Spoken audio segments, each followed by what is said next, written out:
नमस्कार, न्यूज 18 देख रहे हैं आप और मैं हूं आपके साथ अमनदीप। मंदिर मस्जिद पर छिड़े सियासी संग्राम में अब मायावती की भी एंट्री हो गई है। मायावती ने स्वामी प्रसाद मौर्य के बयान को विशुद्ध राजनीतिक बयान बताया और उसके पीछे के एजेंडे को भी क्लियर कर दिया। तो वहीं दूसरी तरफ स्वामी प्रसाद मौर्य अब भी मंदिर के नाम पर विवाद में नए नए एंगल ला रहे हैं। बद्रीनाथ पर लगातार आपत्तिजनक टिप्पणी कर रहे हैं। आपको रिपोर्ट दिखाते हैं कि आखिर 2024 के रण में मंदिर मस्जिद पर क्यों सियासी महासंग्राम छिड़ गया है।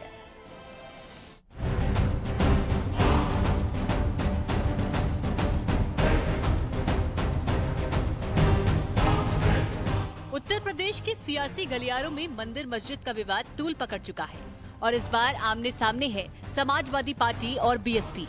एक तरफ अखिलेश के स्वामी है तो दूसरी तरफ खुद मायावती, जिन्होंने स्वामी को एक बार फिर नफरत की राजनीति नहीं करने की नसीहत दी और मंदिर पर दिए स्वामी के बयान को बेसुध राजनीति बयान बताया।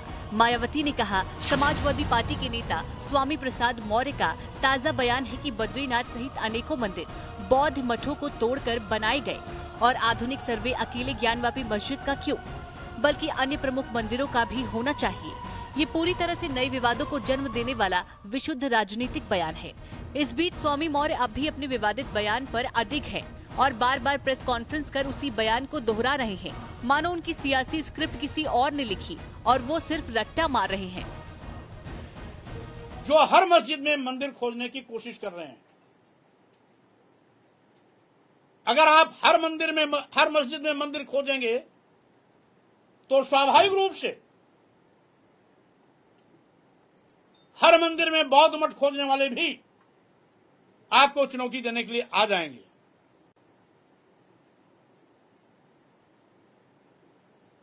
मस्जिद में मंदिर खोजने वाले लोगों के पास कोई ऐतिहासिक साक्ष्य तो नहीं है, लेकिन मंदिर में बौद्ध मठ खोजने वालों के लिए एक नहीं सैकड़ों ऐतिहासिक साक्ष्य हैं। स्वामी मौर्य साधु संतों के लिए आपत्तिजनक शब्दों का इस्तेमाल कर चुके हैं, सनातन धर्म के ग्रंथों पर सवाल उठा चुके हैं, लेकिन विवाद बढ़ने के बाद भी पार्टी ने अपनी लाइन क्लियर नहीं की, जिसके पीछे का मकसद भी साफ है। पहली बात तो मैं विवाद को रोकने का पक्षधर हूं, मैं विवाद को बढ़ावा नहीं देना चाहता। इसीलिए 15 अगस्त 1947 के दिन जिन भी धार्मिक स्थलों की जो स्थिति रही है उसको हम सबको सामूहिक रूप से यथावत स्वीकार करना चाहिए, जिससे कि इस प्रकार के भाईचारा अमन चैन में नित्य प्रति साजिश के तहत दखल देने वालों के साजिश का एक जवाब मिल सके। देश के मुसलमानों की आबादी 16.51% है। यूपी में करीब 20% मुसलमान यानी कि 3.84 करोड़ हैं। देश में मुस्लिम आबादी अनुपात के हिसाब से असम, बंगाल और केरल के बाद यूपी चौथे नंबर पर है। असम में 34%, जम्मू कश्मीर में 68%, केरल में 26.6%, वहीं बंगाल में 27%, यूपी में 20% है। यानी मुसलमानों को साधने के लिए स्वामी मौर्य का विशुद्ध राजनीतिक बयान इसी दिशा में है, जिसके संकेत मायावती ने भी दिए हैं, क्योंकि मायावती भी इस विवाद से सख्ते में है कि समाजवादी पार्टी को कहीं मंदिर मस्जिद के विवाद का सियासी फायदा न पहुंच जाए। इसलिए मायावती ने कहा कि मौर्य लंबे समय तक बीजेपी सरकार में मंत्री रहे, लेकिन तब उन्होंने इस बारे में पार्टी और सरकार पर ऐसा दबाव क्यों नहीं बनाया, और अब चुनाव के समय ऐसा धार्मिक विवाद पैदा करना उनकी और सपा की घिनौनी राजनीति नहीं तो और क्या है। बौद्ध और मुस्लिम समाज इनके बहकावे में नहीं आने वाले। मतलब ये है कि ज्ञानव्यापी में सर्वे की मांग के बाद स्वामी मौर्य का मंदिरों के सर्वे वाला बयान एक तरफ हिंदू आस्था पर चोट पहुंचा रहा है, तो वहीं दूसरी तरफ सियासतदानों को भी परेशान करने के लिए काफी है, जिसके एजेंडे में ही धर्म और जातिवाद है। Bureau report, news 18।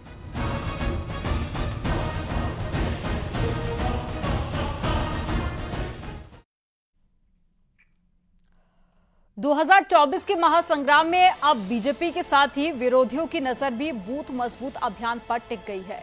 मायावती ने पश्चिमी उत्तर प्रदेश में संगठन को धार देने के लिए फिर से अहम फेरबदल कर दिए हैं।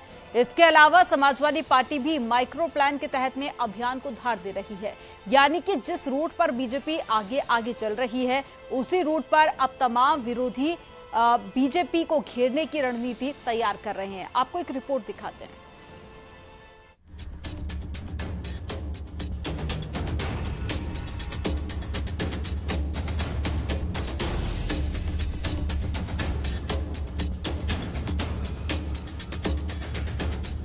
जिस बूथ मजबूत अभियान के तहत बीजेपी ने 2017 के विधानसभा चुनाव में डंका बजाया, 2019 के लोकसभा चुनाव में झंडा गाड़ा, उस बूथ मजबूत अभियान के पैटर्न पर अब बीएसपी और समाजवादी पार्टी भी मैदान में है।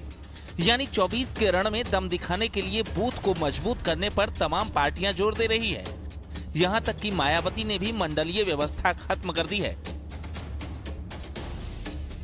2-2 मंडलों का एक जोन बनाया, इसके बाद सेक्टर टीम है, इसके बाद जिलाध्यक्ष अपनी टीम तय करेंगे। दरअसल मायावती का कहना है कि संगठन अपनी तैयारियों को बूथ तक पहुंचाए, साथ ही कोऑर्डिनेटरों के काम की लगातार समीक्षा की जा रही है, जिससे लोकसभा चुनाव में अपनी पकड़ बनाई जा सके। उत्तर प्रदेश में अब बहुजन समाज पार्टी की मंडल व्यवस्था खत्म कर दी गई है। मंडल की जगह पर अब सेक्टर में जिम्मेदारियां तय की जा रही हैं। एक सेक्टर में 2 मंडल आएंगे, यानी कि पूरे उत्तर प्रदेश को 9 सेक्टरों में बांटा गया है। हर सेक्टर में 2 से 3 प्रभारी बनाए गए हैं, जो सीधे मायावती को रिपोर्ट करेंगे। लोकसभा चुनावों से पहले प्रत्याशियों के चयन में इन सेक्टर इंचार्जों की महत्वपूर्ण भूमिका होगी। दूसरी तरफ समाजवादी पार्टी भी बीजेपी के रास्ते पर पीछे पीछे चल रही है और बूथ मैनेजमेंट का माइक्रो प्लान तैयार किया जा रहा है, जिसके जरिए बूथ कमेटियां लोगों तक अपनी पहुंच बना सके। सपा की निगाह फ्लोटिंग वोट पर है। ये वो वोटर होते हैं जो किसी दल से प्रतिबद्ध नहीं होते हैं और किससे वोट देंगे इसको लेकर असमंजस में रहते हैं। इस तरह के इन वोटर्स को पार्टी से जोड़ने की मुहिम पर सपा का खासा जोर है और माइक्रो प्लान इसी पर फोकस है।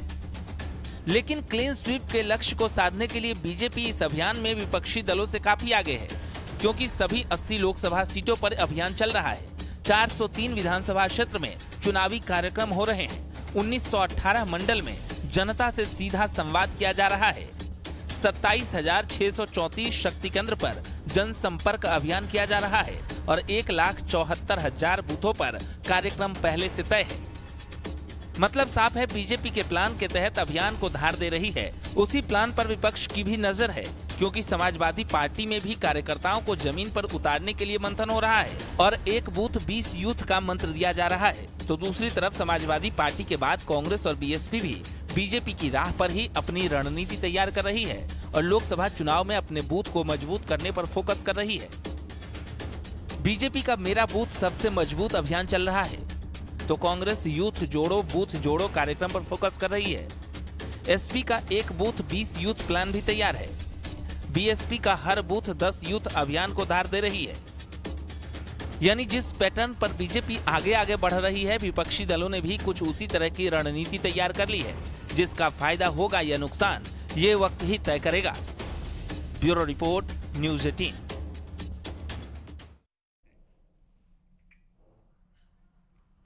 और चलिए रुक करेंगे एक बड़ी खबर का, जो मिर्जापुर से मिल रही है। गोलू पंडित मर्डर के गवाह पर हमले का मामला सामने आया। झूठे केस में फंसाने की साजिश का खुलासा हुआ है। गवाह शुभम मिश्रा ने ही खुद को मारी थी गोली और खुद को गोली मारकर मनी यादव को फंसाया गया था। जांच पड़ताल के बाद में पुलिस ने खुलासा किया, शुभम समेत 4 लोगों को गिरफ्तार कर जेल भेज दिया गया है।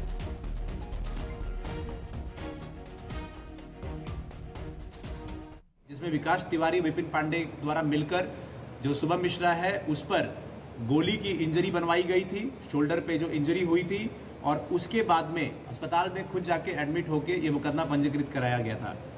थाना कोतवाली देहात की टीम एवं एसओजी टीम की संयुक्त कार्रवाई में ये घटना का एक्चुअल खुलासा कर लिया गया है एवं आज इससे संबंधित 2 अभियुक्त शुभम मिश्रा और विकास तिवारी को गिरफ्तार करके जेल भी भेजा जा रहा है। इसमें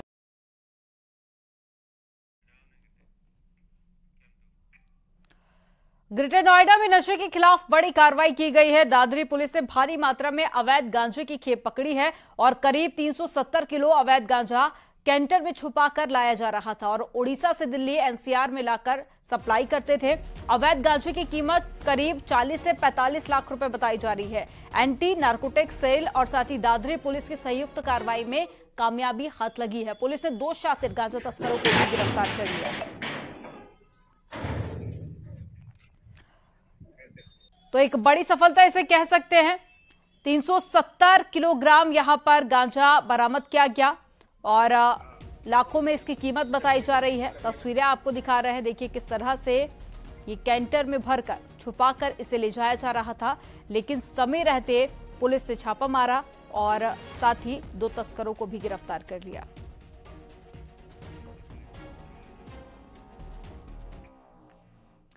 सीतापुर शहर कोतवाली क्षेत्र में एक निजी नर्सिंग होम में प्रसव के दौरान में नवजात बच्चे की मौत हो गई।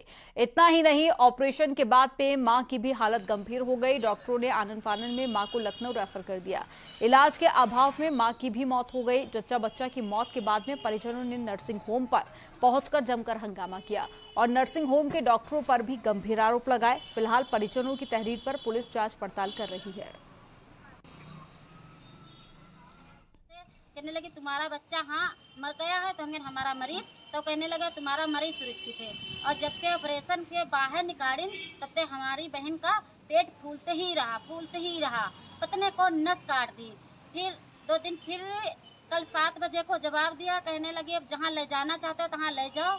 फिर हम लोग नखलऊ को ले गए। नखलऊ में 10 अस्पताल के अंदर एटे पेटे मतलब कोई भर्ती ना लिया। कहने लगे मैं अपना दोष नहीं लूंगा। अब बहन की हालत कैसी है? हमारी बहन खत्म हो गई है। और यहाँ पर रुकेंगे एक छोटे से ब्रेक के लिए। आप देखते रहिए न्यूज़ 18। ये है न्यूज़ 18। ब्रेक के बाद एक बार फिर से आपका स्वागत है। चलिए खबरों में आगे बढ़ेंगे। एटा में पुलिस को बड़ी सफलता हाथ लगी है। कैंटर गाड़ी में फर्जी नंबर प्लेट लगाकर 135 क्विंटल मूंगफली बेचने वाले गिरोह का भंडाफोड़ हुआ।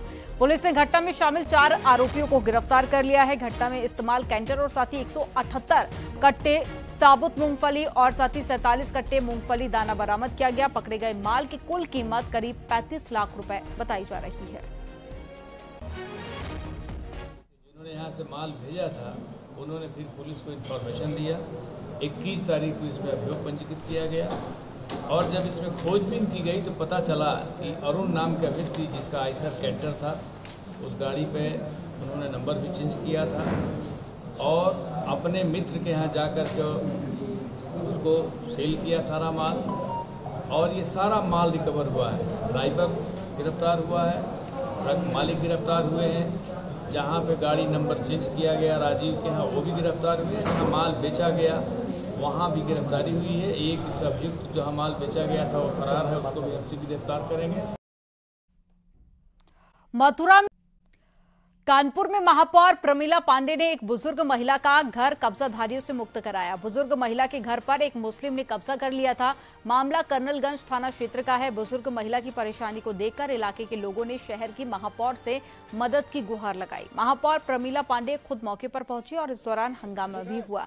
भारी हंगामे के बीच में महापौर ने बुजुर्ग को उसके घर पर का जो कब्जा था वापस दिला दिया। मेरे आवाज पर कम से कम 150-200 आदमी यहाँ के लुधौरा की जनता हमारे पास गई और उन्होंने कहा कोई लोग जबरदस्ती उनका घर कब्जा कर रहे हैं, घर लेना चाहिए। एक अम्मा है, बुजुर्ग हैं, विकलांग है, उनका घर उन लोगों ने कब्जा कर लिया है। लेकिन आज उसको खुलवाया गया, उसमें कुछ नहीं है। अम्मा को घर वो दिला दिया गया। हमारी सब लोग पूरी, क्योंकि मैं पूरे शहर की मेयर हूँ, मैं हिंदू मुस्लिम सिख ईसाई सबकी हूँ मैं, लेकिन किसी के साथ अगर अत्याचार होगा तो वहाँ सबसे पहले प्रमिला पांडे खड़ी दिखी। उन्नाव का एक व्यक्ति लगभग 2 साल से पाकिस्तान की जेल में बंद है। पाकिस्तान पुलिस ने उसे अवैध रूप से सरहद पार करने के लिए आरोप में गिरफ्तार किया था। वो लगभग 2 साल से पाकिस्तान के सियालकोट जेल में बंद है। मानसिक रूप से बीमार सूरजपाल की सजा पूरी हो गई है। भारतीय दूतावास से पत्र मिलने के बाद प्रशासन एक्टिव हो गया है। इसके परिवार वालों ने प्रधानमंत्री मोदी और साथ ही सीएम योगी इसे वापस मंगवाने की गुहार लगाई है। नवंबर 2020 में वो सूरज लापता हो गया था और परिजनों ने उसकी काफी तलाश की लेकिन वो नहीं मिला। अक्टूबर 2021 में जम्मू से बीएसएफ के अधिकारियों का फोन आया जिसमें अधिकारियों ने सूरज के पाकिस्तान की सीमा में चले जाने की जानकारी दी।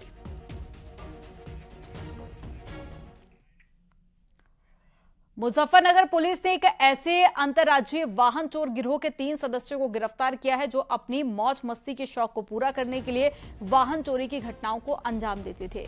पुलिस ने इन शातिर चोरों के कब्जे से 10 चोरी की मोटरसाइकिल, तमंचा और कारतूस बरामद किया है। वाहन चोर गौतम उर्फ गोपी, राहुल और साथ ही एक नाबालिग को भी गिरफ्तार किया गया। पुलिस पूछताछ में इन शातिर वाहन चोरों ने बताया कि उत्तराखंड के विकास नगर जिले में एक दवाई की कंपनी में नौकरी करते थे, लेकिन मौज मस्ती के लिए गाड़ियों को चुराकर बेच देते थे और साथ ही उस रुपए से मौज मस्ती किया करते थे।